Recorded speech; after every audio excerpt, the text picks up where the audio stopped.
d'entreprise, c'est en gros, on récupère la TVA. En tant que collectivité, vous récupérez une partie de la TVA aussi. Donc le FCTVA, ce que vous récupérez, et les subventions que le département ou autre institution peut vous octroyer. Et on voit que ce n'est pas encore suffisant. Donc pour pouvoir faire face à ça, il y a eu un emprunt de 3,5 millions pour financer les dépenses. Et le reste, on voit que l'empreinte n'était pas encore assez. On a été mobilisé dans les excédents, 600 000 €. Les excédents, pour faire très simple, vous voyez l'épargne, il y a des années, vous allez générer beaucoup d'épargne, mais il n'y a pas d'investissement, c'est-à-dire que vous n'avez pas besoin de mobiliser l'épargne. Et bien on la met de côté, un peu comme un ménage. Une fois qu'il a faim à la fin du mois, il fait ses dépenses et puis le reste, il le met de côté. Ce qu'on appelle les excédents cumulés des années précédentes. C'est les excédents cumulés, c'est-à-dire que vous avez un petit matelas, et ce matelas, il peut venir intervenir pour financer des projets, quand soit l'épargne est insuffisante, ou soit quand l'emprunt, vous n'avez pas forcément envie d'emprunter, vous pouvez utiliser les excédents. Donc j'ai essayé d'être assez clair, assez synthétique pour que tout le monde puisse comprendre. J'espère y être arrivé. Donc maintenant que chacun a les bases des finances locales, on va s'intéresser à l'audit en lui-même. Donc là, vous avez eu un peu toutes les informations pour comprendre la situation financière. Donc je le rappelle, le taux d'épargne brute, ça mesure finalement si l'épargne est importante ou si elle est faible. Et le ratio de capacité de endettement, ça mesure si la dette qu'on a contractée est soutenable par rapport à notre épargne. Deux gros ratios les plus importants. D'un point de vue de la santé financière de la collectivité. Donc ici, en bleu, c'est les produits de fonctionnement, les produits de la vie courante. Vous vous rappelez, impôts directs et les dotations ou les versements des autres de l'État, les fonds Genevois, tous ces éléments-là.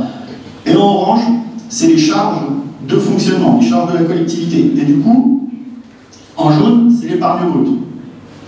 Donc en 2019, on avait 1 231 000 € d'épargne brute. Donc c'est au 31/12/2019, donc la veille du mandat de 2020, puisqu'il était en mars, c'est-à-dire en gros c'est la première fin d'exercice, début d'exercice du premier mandat.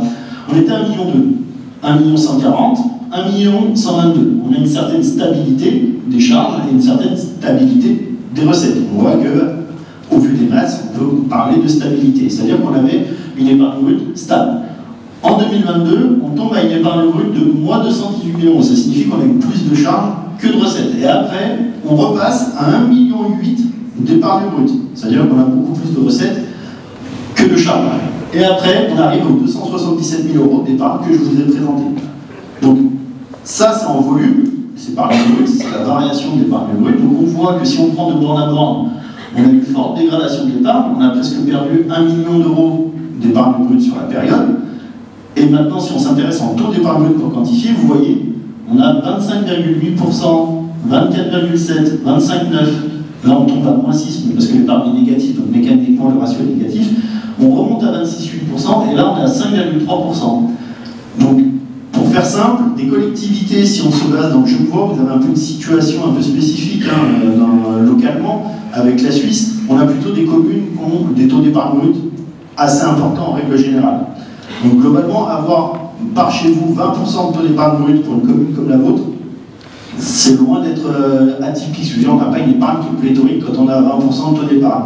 On peut retrouver ça assez fréquemment. Donc en réalité, sur les premières années, vous avez un peu une épargne brute, si je puis dire, une très bonne épargne, un très bon niveau d'épargne, une santé financière finalement très saine, mais avec un contexte local qui est un peu tout à fait normal. Parce que je veux dire, vous n'êtes pas plus riche ou moins riche que ce que l'on peut voir ailleurs.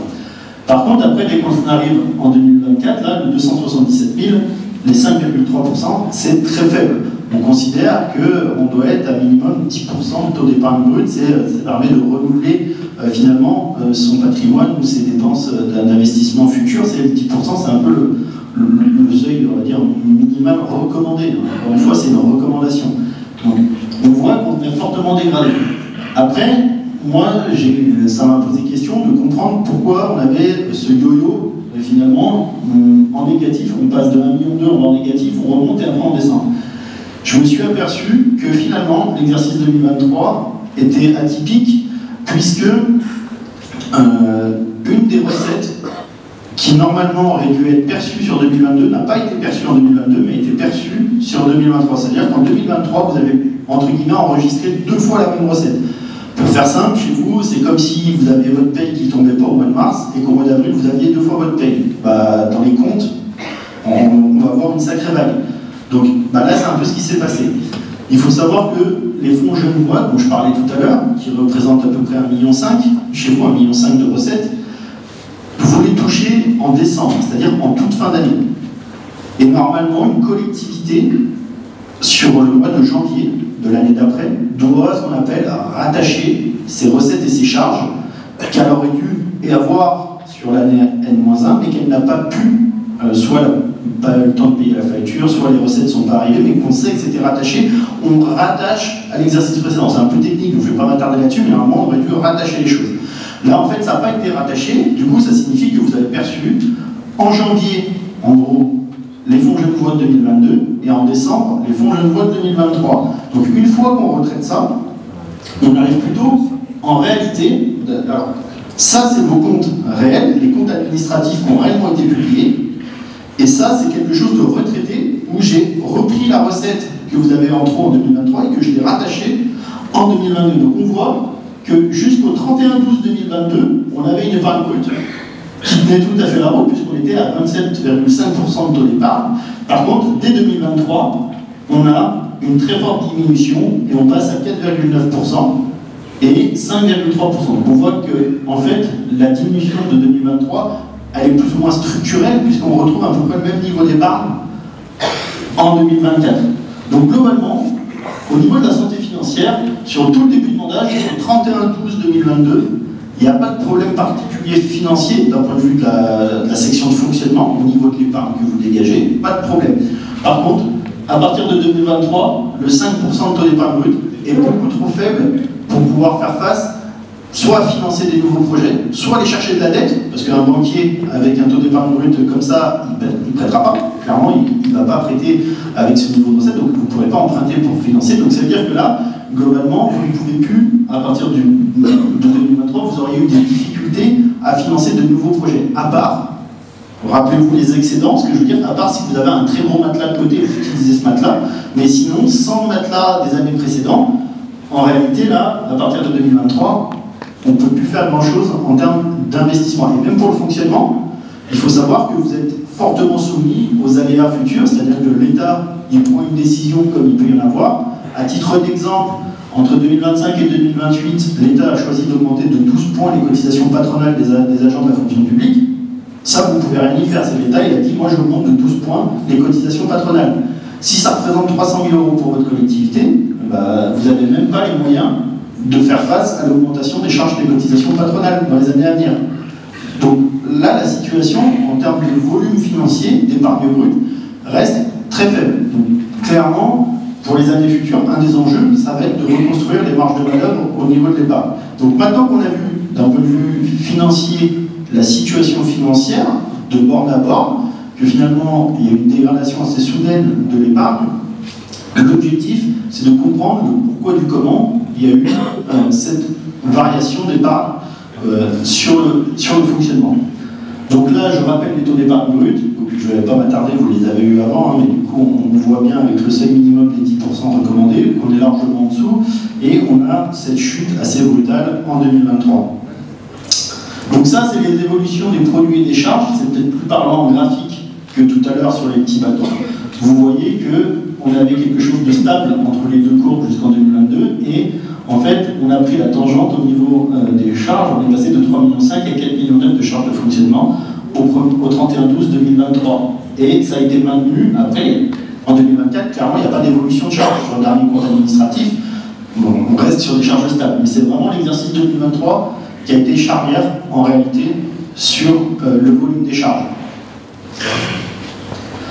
Donc, c'est un résumé de tout l'audit. L'objectif, c'était pas de vous passer 70 pages d'audit et de vous faire à chaque page. Donc là, pourquoi les charges ont augmenté? Donc il y a les charges courantes, donc 647 000 €. Dedans, on trouve plein de choses.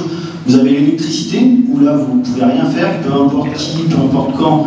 Les 140 000 € de hausse d'électricité, c'était annoncé pour les collectivités. Il n'y a pas eu de bouclier tarifaire, je le rappelle, pour les collectivités, contrairement aux particuliers. Donc là, sans rien faire, on a pris 150 000 € d'électricité en plus. On a eu l'entretien, la réparation des bâtiments communaux et des terrains communaux. Ça, la question, ce n'est pas une augmentation liée à quelque chose qu'on ne pouvait pas faire, c'était potentiellement un besoin d'entretien. on a eu plus 171 000 €. Et après, on a notamment des frais d'entretien, des frais d'études, puisqu'il y a eu des gros projets d'investissement lancés aussi. Mécaniquement, plus on investit, on a besoin d'études au préalable pour investir, pour réaliser des projets. Quand vous faites n'importe quel projet, on a des études préalables pour voir la fiabilité, l'architecte, des choses comme ça. Donc il y a eu pas mal de frais d'études aussi en lien avec le volume d'investissement porté sur 23 et 24, où il y a eu un gros volume d'investissement. Donc ça, c'est toutes les charges courantes qui ont augmenté. Et après, on a aussi les charges de personnel, donc plus 639 000 €.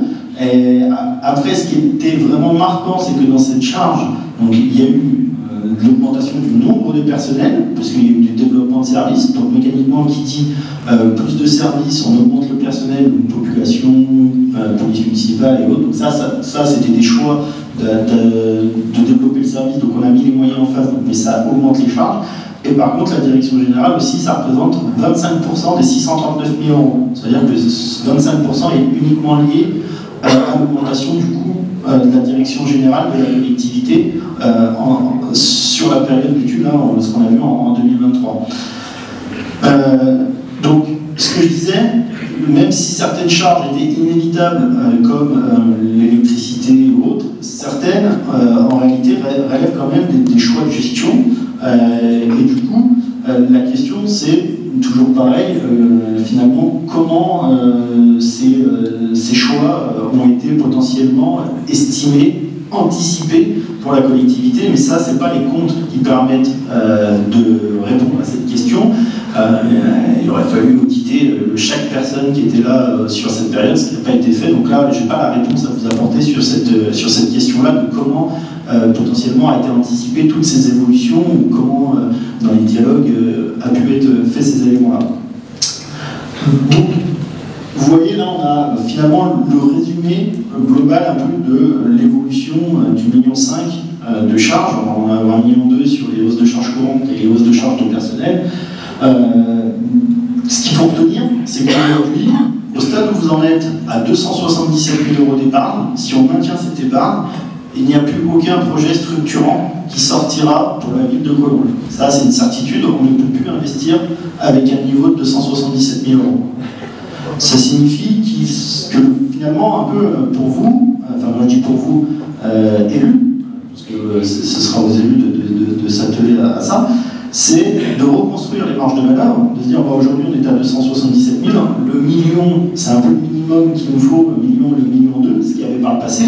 Il faut pouvoir retourner, aller chercher ce million 2 de ressources supplémentaires.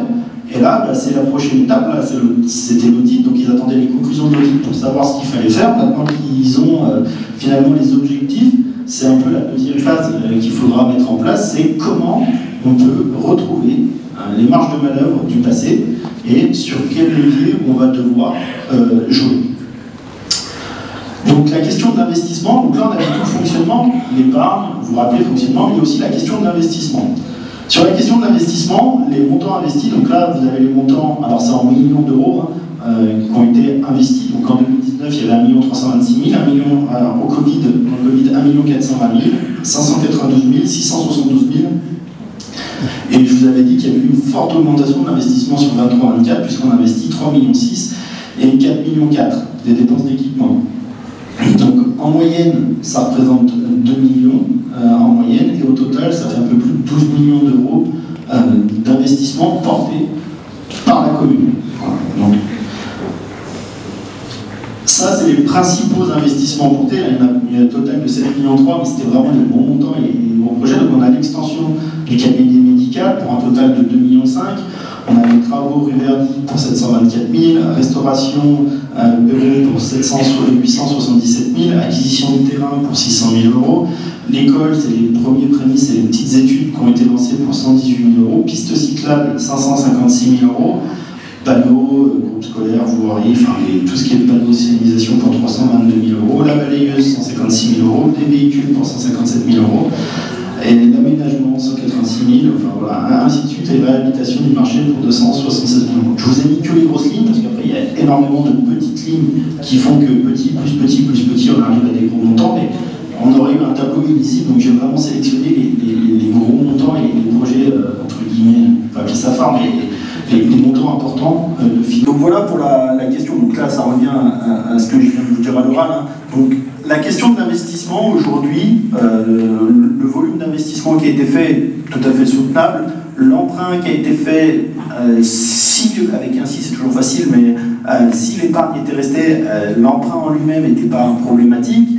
Et là, la question, c'est qu'on a emprunté avec une situation finalement difficile. Alors bien sûr que si on compte, si on n'est pas un expert financier et qu'on regarde, vous vous rappelez du premier bilan, hop, si on n'est pas un expert financier, demain vous allez aux banques avec le compte administratif officiel 2023, le banquier va dire tout est bon, je vous prête. Clairement, il n'y a pas de problème, mais c'est ce qui est logique. Le banquier, il ne connaît pas les finances des collectivités sur le bout des doigts, il va regarder ses grands ratios, il va va dire il y a de l'épargne, l'endettement est faible, tout va bien. Il y aurait eu cette présentation plutôt ici, peut-être qu'il n'aurait pas forcément prêté aussi. Voilà. Donc après la question, c'est toujours pareil, hein, c'est de dire, c'est vrai que cette situation de 2023 avec la double perception peut fausser assez fortement. Aujourd'hui, vous en avez consommé 6,9, mais sachant que ces 11 millions, avec la chute de l'épargne, ne sont plus 11 millions. Et moi, vraiment, pourquoi je me suis intéressé à ça, c'est que c'est vrai qu'il y avait un sujet assez phare qui portait, c'était la question de l'école sur notre territoire. L'école, donc elle avait été estimée à un certain coût, hein, c'était 12 millions, mais une fois qu'on enlève les subventions, le FCTVA et toutes les choses qu'on pouvait avoir à côté, le reste à charge à la collectivité était plutôt de 6. Ça signifie que, en fait, si on regarde bien, sur les 6 millions, vous aviez 11,7 millions au départ, c'est-à-dire qu'on finançait l'école pour 6, et il restait encore presque 6, si on arrondit à 12. Donc il restait de la marge. Et c'était pour montrer que finalement, la question de l'école, initialement, on n'était pas hors projet ou quelque chose de fabuleux. C'est qu'en réalité, on avait la capacité de le faire. Après, on va être d'accord sur le principe, c'est qu'en faisant cette école plus les autres choses, le cabinet médical, enfin tout ce qui a été fait, si on finançait en gros ces 12 millions d'euros, on arrivait quand même à un ratio de capacité d'endettement à la fin, c'est-à-dire qu'il fallait avoir fortement recours à la dette, à 9 années. Alors, 9 années, c'est gérable, on ne va pas se le cacher, même si on rentre vers quelque chose, un seuil d'endettement qui est quand même assez élevé. Alors, il aurait fallu piloter l'épargne, parce que le fait d'être à 9 ans, vous l'avez vu, la moindre chute de l'épargne aurait pu aussi faire basculer, mais avec une gestion de l'épargne, les 9 années, on n'est pas du tout dans quelque chose où c'est dramatique, on n'est pas à 15 ans ou autre. Mais ça signifie que vous auriez pu faire tous vos projets, mais à la condition que pour les mandats futurs, ça aurait été plus des mandats de gestion. Il n'y aurait pas eu de gros projets structurants qui auraient pu sortir, puisqu'on aurait presque mangé tout le recours à la dette sur ce mandat-là. Mais c'était que vous ayez aussi cette vision de dire, en 2019, oui, la commune avait des projets, elle avait les capacités de les faire à condition d'aller chercher fortement de la dette et que les mandats d'après, ce soient des mandats de gestion, des endettements et puis de gros projets structurants. Voilà. Mais clairement, la chute de l'épargne a clairement rebalayé les cartes. Et en plus de ça, je mets aussi en garde certaines choses, c'est que quand on fait notre projet de début de mandat et qu'on se dit j'ai 11 millions, mon école va coûter 6, ça va coûter 3, on sait très bien qu'entre le moment où on fait les estimations et le moment où ça sort, des fois vous pouvez avoir 20%, 30% d'augmentation des coûts, et du coup, quand on sait qu'on est déjà vraiment limite, c'est que potentiellement à la fin, il y aura un montant qui sera peut-être, on dépassera un chouïa ce qu'on avait la capacité de réellement de faire. Mais voilà, mais c'était pour, je trouvais que c'était important de se dire en début de mandat, quelles étaient les capacités, est-ce que les projets finalement envisagés étaient réellement possibles? Bah oui, ils étaient possibles, à condition d'aller fortement dans l'endettement et de maîtriser l'épargne. C'était les conditions pour pouvoir tout réaliser. Bah, finalement, l'épargne n'a pas été maîtrisée, donc ça rebalayait les cartes. Et aujourd'hui, clairement, ça c'est tout ce que je vous dis, hein, c'est ce que je vous dis à l'oral. Aujourd'hui, clairement, du coup, la question des projets futurs, les projets futurs sont en stand-by, dans le sens, tant que l'épargne ne se redressera pas, il n'y aura plus de projet qui sortira sur la commune de Collonges, à moins d'aller dans le mur de manière sûre et certaine. On peut toujours faire, hein, mais à quel prix derrière? À mon sens, l'objectif pour les années futures, donc ça c'est la synthèse de tout ce qu'on a dit, hein, donc les questions d'augmentation, la question d'augmentation des dépenses, donc là j'ai pas de pouvoir certitude de vous dire pourquoi les dépenses quand elles ont augmenté, est-ce qu'on n'a pas pris en compte l'augmentation sur le niveau de l'épargne, pourquoi il n'y a pas eu d'alerte ou autre, ça j'ai pas la capacité de vous répondre, j'étais pas là au moment des prises de décision. Je n'ai pas échangé avec les personnes qui étaient en poste, donc je n'ai pas la possibilité de vous répondre. Je peux juste vous dire que les charges ont fortement augmenté sur un exercice, que certaines étaient inévitables, certes, que d'autres potentiellement dans les discussions auraient pu être soit repoussées, soit pris des mesures. Enfin voilà, j'ai pas les réponses là-dessus, mais clairement les charges, elles ont été augmentées et maintenues. C'était pas de one shot. Donc pour les années futures, les objectifs, c'est clairement de 1, reconstruire les marges de manœuvre afin de disposer de 1,2 million ou 1 million, ça après c'est l'épaisseur du trait, quand vous allez partir de 300 000, si vous arrivez déjà à 1 million, c'est déjà un très gros travail de réaliser. Hein. Donc 1 million, 1,2 million de reconstruction pour l'épargne. Après, ça c'est fait, c'est consolider la situation financière, c'est-à-dire s'assurer que les marges de manœuvre qu'on a établies sont durables dans le temps. Et à partir de là, on reprend le financement des projets d'investissement structurants pour la commune. Donc l'objectif, c'est pas de mettre un stop définitif à l'ensemble des projets. L'objectif, c'est d'y aller de manière raisonnable. De dire, 1, on structure la collectivité, on redresse les marges de manœuvre. 2, on consolide. Et une fois qu'on est sûr que tout est consolidé et que la situation financière est ouverte, on se relance dans les projets qui auraient dû être sortis et on va vers les projets qu'attendent les habitants, les administrés de la commune.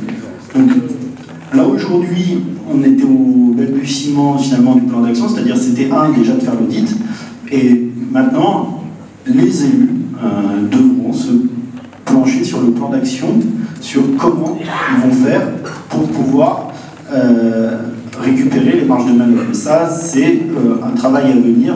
Aujourd'hui, il n'a pas commencé et on ne s'est pas encore posé. Aujourd'hui, c'était le temps de l'audit. Maintenant, va venir le temps pour la fin de mandat de pouvoir reconstituer les marges de manœuvre de la collectivité. Voilà pour l'exposé. Donc c'était une synthèse, j'espère avoir été compréhensible de tous, pas trop technocrate ou pas trop barbant. Voilà, donc maintenant n'hésitez pas à intervenir au